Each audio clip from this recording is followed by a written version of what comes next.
Oh, my gosh. No, you scared me, that's all. I'm beginning to wonder if we're ever going to find this grimoire. Don't tell me. Have you already forgotten? The one for our latest contract, of course.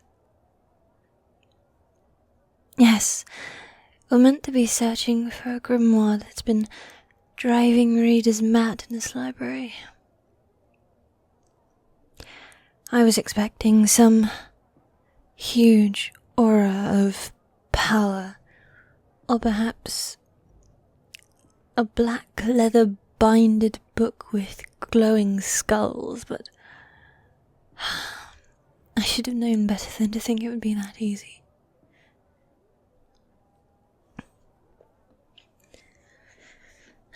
Well, now that you're here, you could always help me look.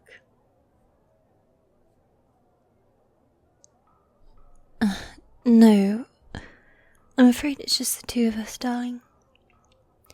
Everyone else has been evacuated from the library until we can locate the grimoire.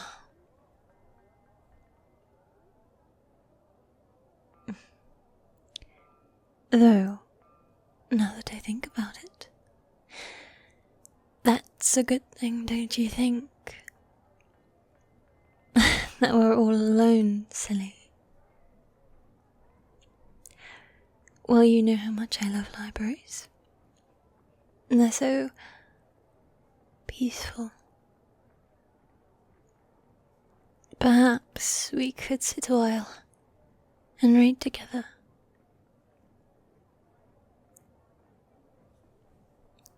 What? Don't tell me. Did you have something else in mind when I said I wanted to be alone together? My. I'm only teasing you. But you're so adorable when you get nervous.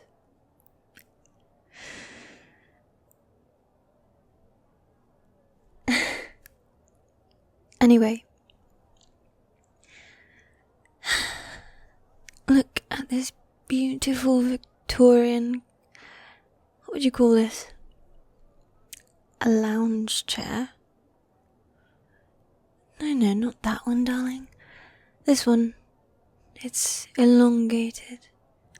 Looks as if a beautiful woman in a white dress should be laying across it, with a handsome man feeding her grapes. Don't you agree? Perhaps we could lay there together. Well, I'm quite tired, you know. You, on the other hand, have only just woken up, I assume. Lazy. Kidding. But it feels I've done most of the work on this contract. Oh, don't play silly. Haven't I? You'd almost even forgotten we had this contract. So don't tell me I'm wrong. Exactly.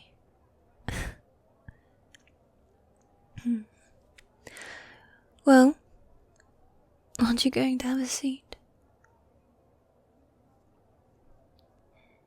But of course, I meant what I said. For all these people know, it could take us days to find this grimoire, which it very well may could, but it's not like we're getting paid by the hour, so who cares if we take a little rest? I surely don't. Don't tell me after all this time your conscience is finally getting to you.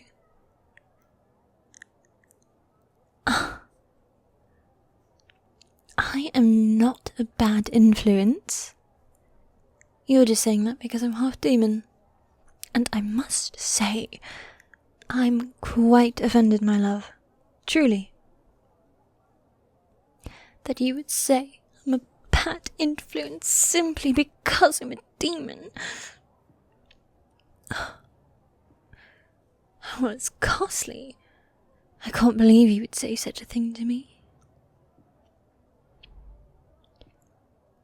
You simply must make it up to me.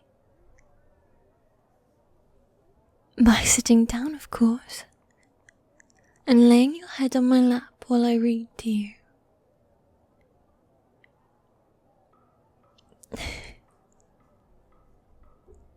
Exactly.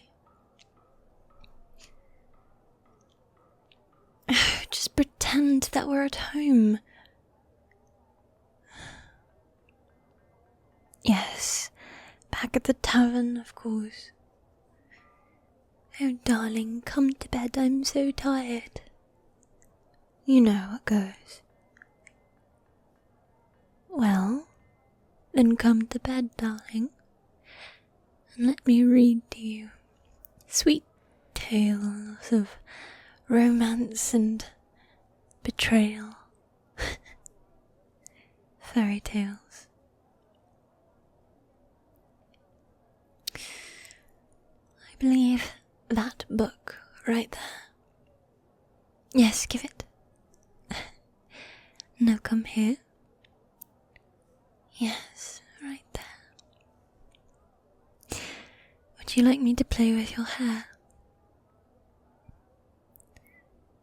Well, I only meant that you normally do like me to play with your hair. That's what I thought.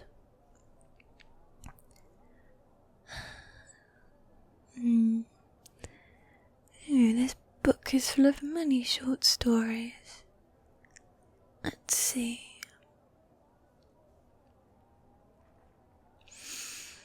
Oh, Babbity Rabbity. No, that sounds utterly boring. Something interesting. Ooh, an evil queen. Now that's a story I can get behind. Don't you think?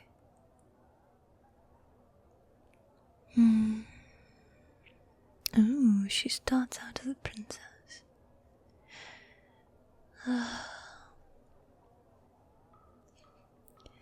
A young girl destined to rule. Yes, yes. What? Why, thank you, darling. It's good to know that I look pretty, even from that angle down there. Now hush, you're interrupting my story. A young girl, destined to rule, forced into her father's shadows. Purple hair, mismatched eyes, always forgotten until the death of her father. Many assumed she would be a tyrant as him, but one understood her. A man who would be king. He was raised on a farm, far, far away, deep into the hillside. But one day, everything he loved would come crashing around him, and he would meet the woman he would soon come to love.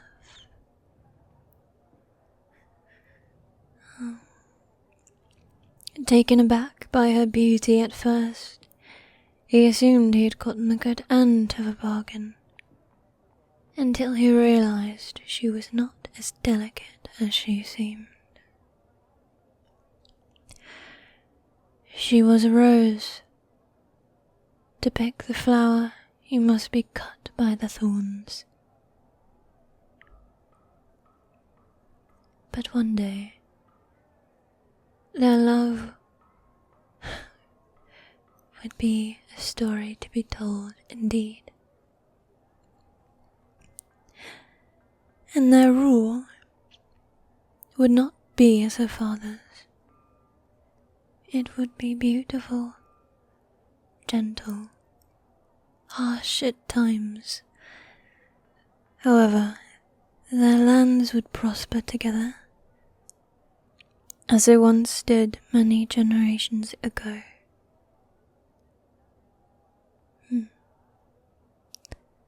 What an interesting short story. Does it not remind you of us in a way? Well, I mean, you were quite intimidated by me at first, were you not? Only to realize that I'm quite nice. Only to you, of course. Not so much to everyone else. But isn't that the fun thing about love? That one person who's the exception.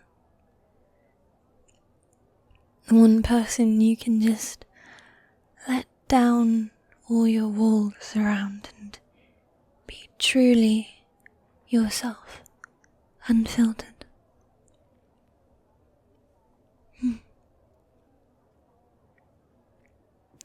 Well, I liked the story, so...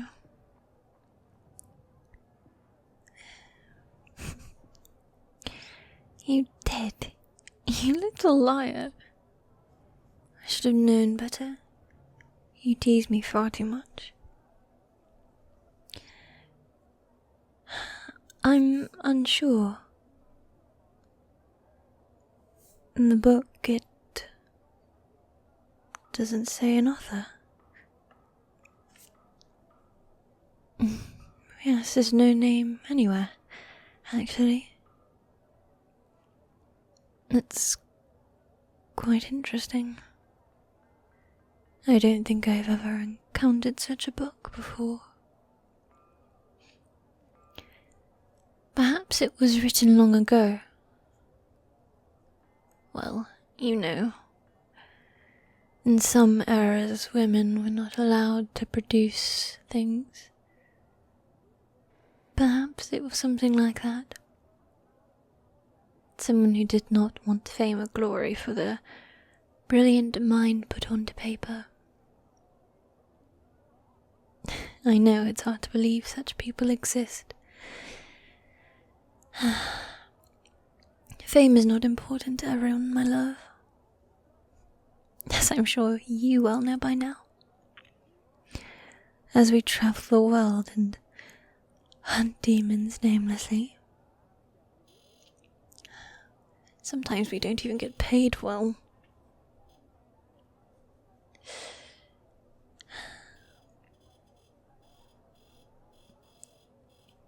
Really?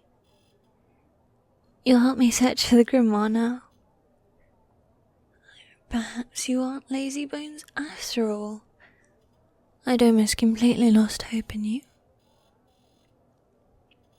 Faith. Faith is the word, I believe.